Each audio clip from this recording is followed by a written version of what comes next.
You know, I understand that announcing or commentating for a football, basketball, baseball, whatever game it is you are commentating on or announcing can be difficult. I understand that. But if you're going to do that, know what you're talking about. Warning, a rant is coming.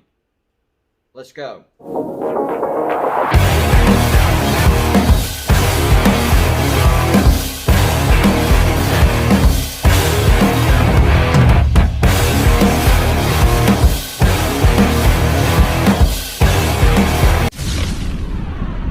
Okay guys, Golden Blue Dude here again.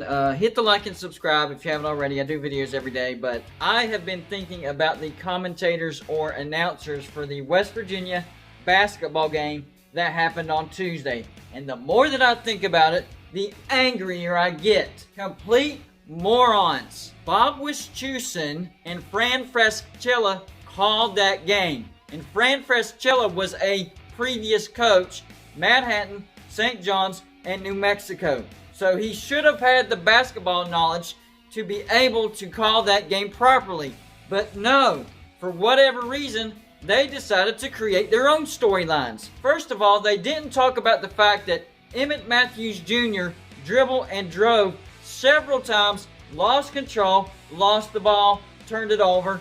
Taz Sherman wasn't handling passes well for whatever reason, volleyballed it, stepped on the line, gave the ball back. West Virginia kept giving the ball to Baylor over and over and over. But no, the announcers weren't talking about that. They were singing the praises of Baylor. Baylor actually didn't play all that great. Jared Butler, their best player, actually fouled out with about a minute left in the game. And Miles McBride had a chance to seal the game if he would have made that free throw. They didn't talk about that either. Even at one point, they thought Baylor was out of timeouts. And when Baylor called a timeout, they were like, how did Baylor call a timeout? They didn't have any left. Oh, wait. Yeah, never mind. They did have one left. Too late. You made an idiot of yourself right then and there. And then there was an instance where a Baylor player knocked the ball out of bounds. He was under the basket. It hit off his hand. You could see it before they even replayed it. But the announcers were saying, no, that's Baylor's ball. West Virginia was the last person to touch it, but you could clearly see that it was the Baylor player that touched it last. It hit the end of his hand and went out of bounds. Even during replay, the commentators were sure that the ball was going to go back to Baylor. But then whenever they upheld the call, they were like, oh no, they got it right. It was off of Baylor. Acting like that they weren't wrong. You were wrong. Admit it. You were wrong. It's like they were trying to create a storyline that wasn't there. The story was already great. It was a good game. And yes, West Virginia did shoot themselves in the foot, and the storyline sucks for us West Virginia fans. That's a fact. But that's what happened. Baylor wasn't this amazing team, number one seed. They didn't look like a number one seed. I'm not trying to talk trash about Baylor. I'm really not. They had COVID issues, and they're rusty. They had issues against Iowa State. They got beat by Kansas. And they didn't play all that great against West Virginia. In fact, most Baylor fans that I talked to were already counting it as a loss because they knew Baylor was rusty. And they were still rusty in this game. But it was West Virginia that gave this game away. But the commentators weren't talking about that. How in the world do you have commentators that are this experienced, and one of them is a former college basketball coach, and they have no idea what they're looking at? And then the big one was the charge called on Miles McBride in overtime. He was driving to the basket. The defender was not set. He was moving his feet. They were outside of the restricted area. Miles McBride did not initiate contact. In fact, the Baylor player initiated the contact and then fell back, and they called it a charge. That's fine.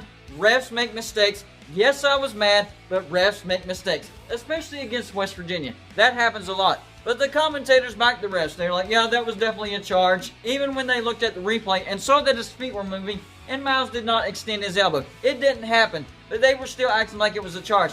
How can you be a basketball coach and not know the rules and the difference between a charge and a block? How is that possible? How did you get your job?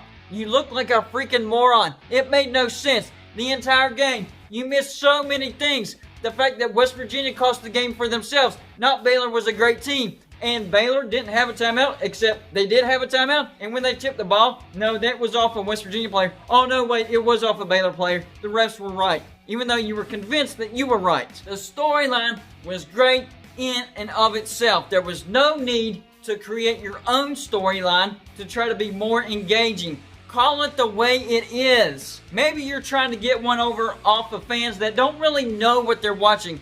They're basketball fans, but they don't know it inside and out. Well, I do. I do know it inside and out. I used to play basketball. I know the rules. I pay attention. I watch the game. I could have called the game way, way, way better than you could have. I'm not saying on a consistent basis I would be a better announcer. Y'all have way more years on me, so you're probably way, way, way better. But on this particular game, for whatever reason, you flushed your brains down the toilet and decided to make up a game of your own. It was like you were creating a game inside your head and trying to share it with us all and act like this is more entertaining than the actual game going on. When in fact, the game that was going on was super entertaining. It didn't need your help. You were trying to get the attention and create your own storyline. No, leave the attention on the game. Let us enjoy the game. Just call it. Don't try to take the attention. Just call it. That's what you're supposed to do. How hard is that? This was one of the dumbest, most idiotic performances that I've ever seen and heard from a commentator in college basketball. Guys, come March Madness, you got to do better. You don't need to create your own storylines. And know the rules. Know the rules so you can explain them correctly. Don't be guessing. Even if you're put on the spot and you really don't know, just be like, look, I gotta look this up real quick. Let me make sure I say the right thing correctly. Not try to wing it on the fly and hopefully you're correct. Because I caught it, it didn't work, you were incorrect. Now I understand why people turn down the volume on ESPN.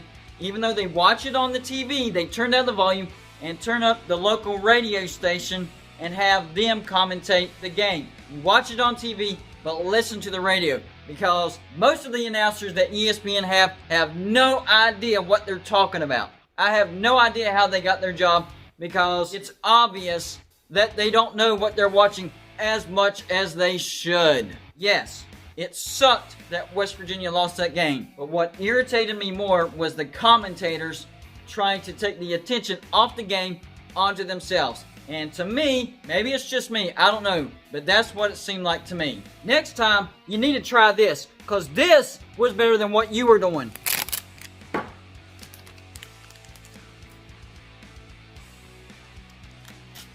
Okay, I feel much better. I had to get that off my chest before my brain exploded. Much better. You will see a calmer golden blue dude on the next video. That's all I got for you for this show.